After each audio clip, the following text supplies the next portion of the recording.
Le Club des astronomes amateurs de la Gaspésie vient de voir le jour et est en pleine campagne de recrutement de membres. Pour nous présenter le club et les ambitions de celui-ci, j'ai rencontré Denis Gingras, qui en est le président et le fondateur. Bonjour Denis Gingras. Bonjour. Vous allez bien? Oui, ça va bien, merci. Donc, un nouveau club d'astronomie a fait son apparition dans la région. C'est le Club des astronomes amateurs de la Gaspésie. C'est tout nouveau. Parlez-moi de la naissance du club. Oui, eh bien, en fait, l'idée a démarré, a germé l'été dernier. Il y avait la comète Neowise, il y avait aussi la conjecture des planètes Saturne et Jupiter, il y avait les Perséides. Donc, il y avait quelques événements astronomiques qui étaient, je dirais, très intéressants et il y a plusieurs de ces événements-là, comme la comète notamment, dont on a parlé fréquemment à la radio et à la télévision. Donc, j'étais avec des voisins, des amis à Cap d'Espoir et on se demandait, ben, ça serait peut-être intéressant de partager des soirées d'observation, de partager notre intérêt avec d'autres personnes en Gaspésie. On s'est dit, il doit bien y avoir un club d'astronomes amateurs en Gaspésie quelque part, mais je n'étais pas au courant. Alors, j'ai fouillé un peu et puis finalement, je me suis aperçu qu'il n'y avait aucun club d'astronomie amateur dans toute la péninsule gaspésienne. Le club le plus près est à Rimouski, dans le Bas-Saint-Laurent. Alors, moi, ça m'a beaucoup étonné, puis considérant la qualité exceptionnelle du ciel gaspésien, hein, on a très peu de pollution lumineuse pour l'instant. Il faut quand même faire attention aux excès de lumière artificielle le soir et la nuit.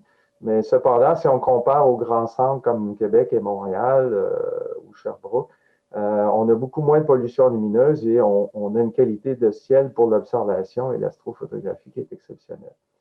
Donc, je me suis dit, ben, il faut faire quelque chose. Il n'y a pas de club en Gaspésie. Ben, pourquoi pas essayer d'en partir un? Alors, l'idée est venue de là. Et puis, j'en ai parlé à quelques amis.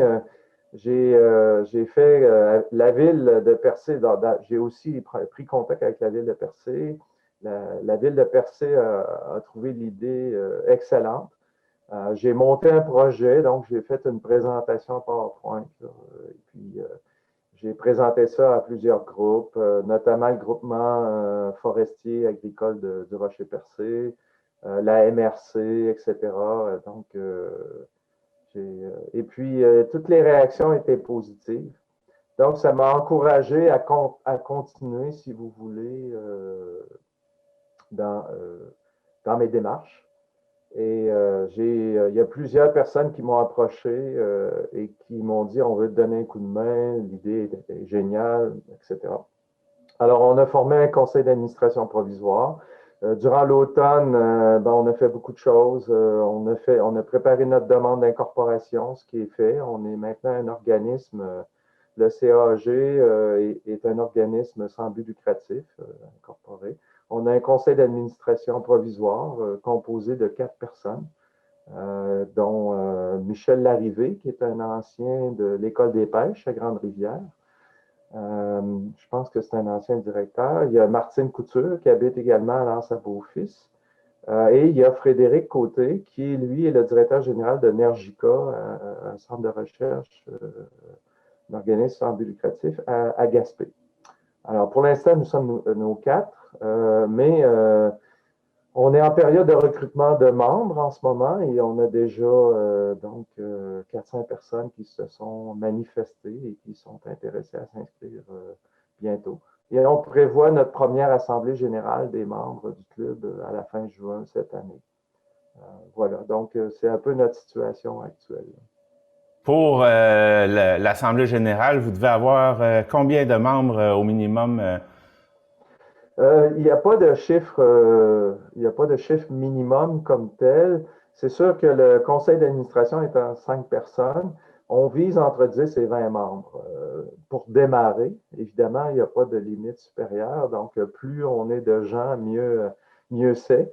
Parce que ça nous permet à ce moment-là d'avoir plus d'activités, plus d'échanges, le but d'un club d'astronomie comme ça, c'est avant tout euh, de mettre en relation les gens qui sont intéressés aux sciences, en particulier à l'astronomie, aux sciences de l'espace. Et la mission du club se veut un organisme communautaire pour mettre en commun des ressources qui va peut-être faciliter les Gaspésiens à avoir accès à ce hobby, à cette passion, si vous voulez. Par exemple, la mise en commun de ressources comme les télescopes, les instruments, la documentation, les livres. Puis aussi mettre en commun les expertises, donc de pouvoir échanger nos connaissances et promouvoir la vulgarisation scientifique, non seulement auprès de la population générale, mais en particulier auprès des jeunes. Donc, intéresser les jeunes gaspésiens aux sciences en général et à l'astronomie en particulier. Peut-être qu'un jour, d'ici 10 ou 20 ans, on aura peut-être un premier Gaspésien qui va aller dans l'espace, dans une mission, soit vers la Lune ou soit vers Mars, je l'espère, mais ça pourrait être un des objectifs à long terme du club de faire la promotion auprès des jeunes de façon à ce qu'il y ait un premier Gaspésien qui se rende dans l'espace éventuellement. Vous disiez tout à l'heure, Mais... vous disiez tout à l'heure que vous en aviez parlé à la ville de Percé, la MRC. Vous me disiez en préparation d'entrevue, vous aviez des appuis jusque dans la baie des Chaleurs. Oui, ben en fait, c'est que récemment, il y a environ 2, 3 semaines, une fois qu'on a fait l'incorporation, là, j'ai monté le site web, évidemment, que vous avez peut-être consulté. Donc, nous avons un site web et l'adresse web, si vous voulez la prendre en note, c'est www.astro, trait d'union, Gaspésie sans accent, trait d'union, CAG.com. Alors, si vous allez à cette adresse web, vous allez voir un paquet de détails, des documents. J'ai fait aussi la liste des événements célestes, donc les choses à voir en 2021, là, donc les rendez-vous astronomiques à ne pas manquer. Et nous sommes en train de préparer une programmation là, pour les activités de 2021-2022.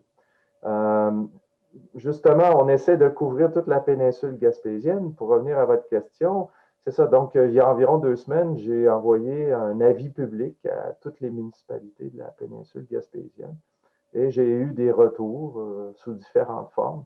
Et c'est un avis public pour informer la population gaspésienne en général de la création, la fondation de ce club, de façon justement à mobiliser les gens qui pourraient être intéressés à ça. Donc, pour que ça fonctionne bien, il faut que les gens soient au courant que ça existe et aussi de leur montrer qu'est-ce qu'on peut offrir avec un club de ce type-là. Vous parliez en début d'entrevue, on en avait parlé, la possibilité d'avoir un observatoire à Val d'Espoir. Oui. Dans le fond, c'est comment que vous vous organisez pour ça? Est-ce que c'est quelque chose que vous visez à court terme? Ben, c'est ambitieux, hein, parce que en fait, il y a environ une dizaine d'années, dans la baie des Chaleurs, il y avait eu une première tentative de créer un club d'astronomie. Mais à l'époque, ben, il n'y avait pas d'infrastructure, il y avait juste la possibilité d'accéder à un terrain, puis on invitait les gens à venir faire des observations.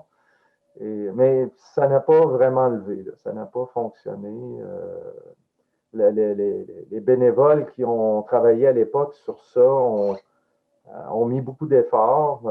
Mais à un moment donné, on se fatigue. S'il n'y a pas de feedback, s'il n'y a pas d'appui, si les autres n'embarquent pas, à un moment donné, ça devient inutile un peu de poursuivre. Mais quoi qu'il en soit, cette fois-ci, l'approche est un peu différente parce que pour toutes sortes de raisons, en Gaspésie, ce n'est pas nécessairement facile d'accéder à des technologies de pointe ou à des instruments spécialisés comme des bons télescopes ou autres.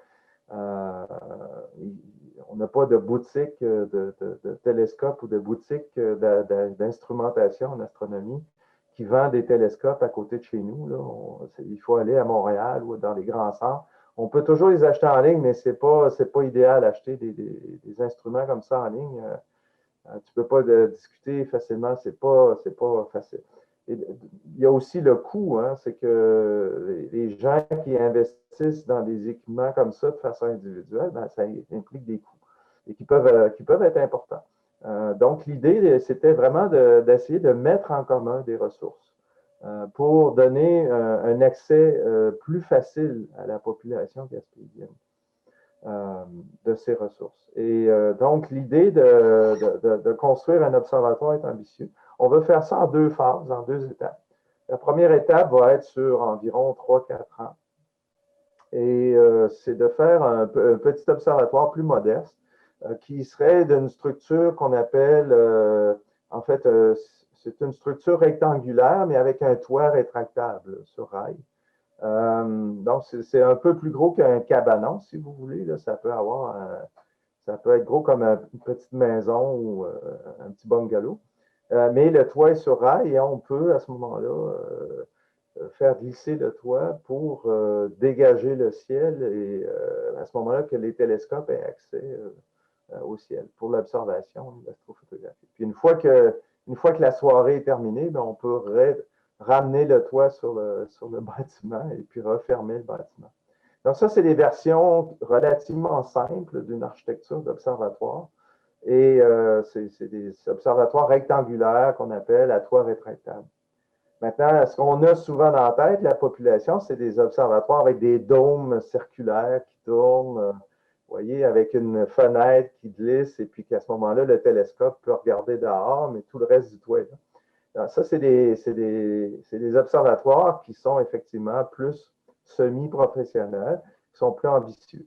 On vise éventuellement, si tout va bien, dans la phase 1, qu'on a suffisamment de membres, que la population vraiment s'intéresse à ce type d'activité-là et que les activités qu'on va offrir aussi au grand public et au tourisme l'été permet vraiment de générer des activités. Bref, si ça se passe bien, à ce moment-là, on va faire une campagne de financement, puis on va faire des demandes de subventions et puis on va essayer de développer un projet, une phase 2 du projet plus d'envergure où on va construire un observatoire véritable là, avec un dôme et attaché avec un centre d'interprétation qui serait un centre de vulgarisation scientifique, mais particulièrement porté sur l'astronomie et l'exploration spatiale. Les beaux projets à venir. Oui, je n'ai pas parlé en fait du site exact là, à Val d'Espoir. Val d'Espoir, c'est un endroit qui nous est apparu vraiment propice parce que, premièrement, c'est pas loin de Percé, c'est pas loin de Gaspé, c'est pas loin de Chandler. Au niveau de la pointe, c'est un endroit un peu mitoyen entre Gaspé et Chandler. Et au niveau de la qualité du ciel, il n'y a pas beaucoup de pollution lumineuse. On ne peut pas envisager de faire l'observatoire près de la route 132, par exemple, parce que là, il y a trop de maisons, il y a trop de lampadaires, etc. Et donc, ça cause problème. Pour l'instant, on est en discussion avec le groupement forestier agricole qui sont intéressés à nous aider à identifier une parcelle de terrain qui serait sur une colline, sur une butte. On a pensé à quelques endroits, mais pour l'instant, on n'a pas encore d'endroit définitif. Là. On est en discussion là-dessus. OK, il n'y a pas de lieu de définir, il y a juste la région, si on veut. Oui, pour l'instant, on n'a pas encore fixé, on n'a pas pris la décision définitive encore sur le site parce qu'il y a beaucoup de contraintes. En particulier, on parle de problèmes de zonage agricole, le problème des propriétaires, ça va être quoi les modalités d'une entente avec le propriétaire du terrain, etc. Donc, il y a beaucoup de choses à négocier, à discuter, et pour l'instant, on n'a pas encore identifié un site où on a réglé tous les problèmes. Là. Il faut conclure l'entente avant de pouvoir, de façon définitive, dire à quel endroit précisément va se trouver la phase 1 et la phase 2 du projet. En attendant, vous êtes en recrutement de membres. En attendant, vous êtes en recrutement de membres. Oui, c'est ça. Comment on s'y prend pour devenir membre du club? Nous avons, premièrement, bon, on a diffusé les avis publics. On espère que les villes vont distribuer ça, vont afficher ça dans leur site web respectif de chacune des villes. On espère également que les gens pourront nous contacter via notre site web. On a une adresse courriel qui est info a commercial astro-gaspésie-cag.com. Et donc, les gens peuvent nous communiquer par ça, ou soit ils peuvent nous communiquer par nos numéros de téléphone, les membres du conseil d'administration provisoire. Vous avez ces informations-là, je vous les ai transmises. Et à ce moment-là, c'est Martine, une de mes collègues dans le conseil d'administration qui s'occupe des détails là, de faire le suivi avec les personnes intéressées. Donc, aussitôt que quelqu'un nous contacte et qui nous dit, ben moi, je serais intéressé, ben, à ce moment-là, on va lui expliquer les différentes étapes. On a un petit formulaire d'inscription à remplir. On veut savoir pour chacun des membres, c'est quoi son niveau de connaissance antérieure sur l'astronomie, c'est quoi ses intérêts. Vous savez, l'astronomie amateur, ça couvre beaucoup de choses. Hein. On peut penser à la cosmologie, l'astrophotographie, l'observation. Il y en a qui préfèrent beaucoup les aspects technologiques par rapport au télescope, les caméras, les oculaires, les lentilles, enfin les ordinateurs, les logiciels, tout ça. Il y en a qui sont très techno. Il y en a d'autres qui sont plus au niveau observation. On peut s'intéresser à l'histoire de l'astronomie. On peut s'intéresser aussi à l'astronomie et les arts, parce que quand on fait des observations, souvent, il y en a qui ont des journaux et puis ils font des croquis, des dessins de ce qu'ils voient à travers les instruments. Donc, c'est très large, c'est très multidisciplinaire, c'est très large les intérêts que peut couvrir le domaine de l'astronomie amateur. Et sans parler aussi de l'exploration spatiale, on pense en ce moment à évidemment la rover Persévérance là, qui vient d'atterrir sur Mars. Vous avez sûrement entendu parler. Il y a beaucoup de technologies québécoises là-dedans en passant.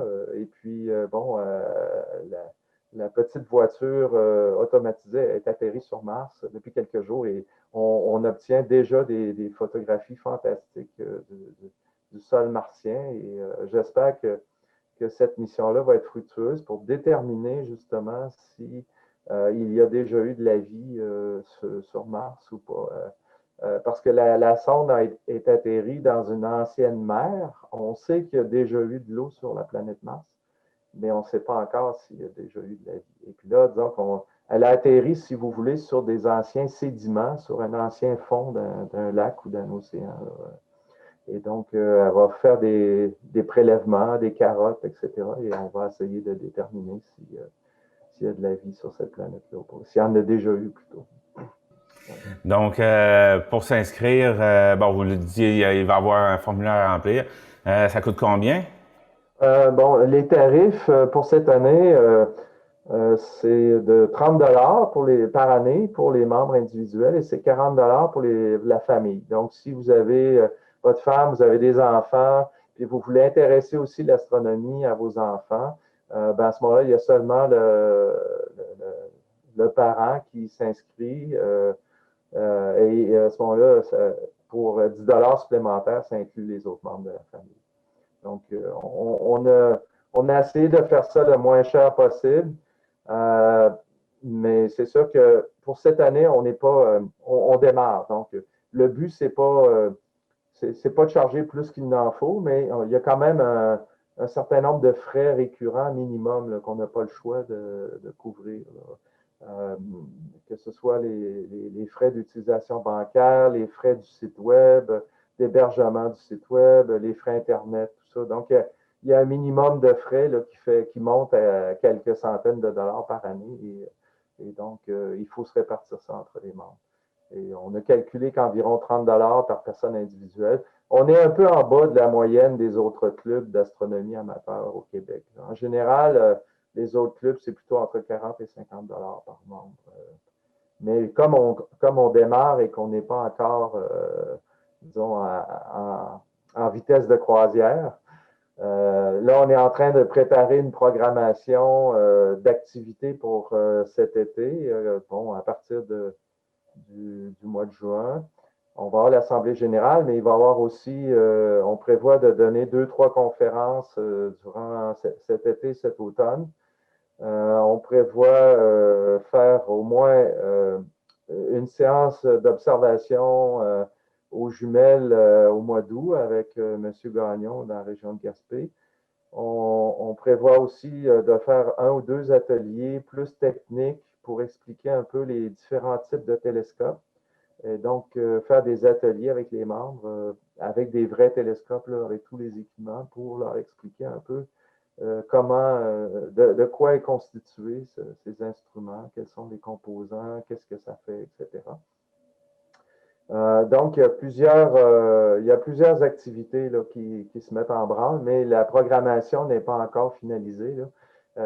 On va la cristalliser probablement d'ici la mi-avril à peu près. Là. On a encore beaucoup de boulot à faire. Là. On est en phase de construction. Mais ça, je vous dirais, ça progresse quand même très, très vite parce que il ne faut pas oublier que l'idée de créer un club d'astronomie a germé l'été passé vers le mois d'août. Puis là, on est rendu au mois de mars, puis malgré la pandémie, on est rendu aussi loin que ça. Là. Donc, moi, je trouve ça quand même, je suis très optimiste et puis je suis convaincu qu'on va être capable de faire de ce club quelque chose de dynamique, quelque chose qui va pouvoir contribuer à la culture gaspésienne dans les années à venir. Et puis, espérons aussi que ça va peut-être inciter les jeunes à rester plus longtemps en Gaspésie, même à attirer les jeunes de l'extérieur et les amener en Gaspésie. On a besoin de développer une masse critique d'activités et de choses intéressantes à faire dans la région pour garder la région en vie, pour la développer, etc. Et moi, je pense que ça peut contribuer beaucoup à ça indirectement. Eh bien, Denis Gingras, merci beaucoup de nous avoir parlé du club et on va avoir d'autres occasions de pouvoir se parler peut-être d'activités à venir. Tout à fait. Écoutez, je suis disponible. Ça me ferait plaisir de vous parler à nouveau. Peut-être qu'au mois de juin, par exemple, lorsqu'on va faire l'Assemblée générale, peut-être après, lorsqu'on va pouvoir divulguer un peu plus la programmation des activités pour cette année. Et espérons-le, peut-être qu'on aura aussi identifié le site où on va pouvoir construire les futurs observatoires. 1700 $ en prix. Tous les dimanches, 12h30, jouez à votre super télébingo.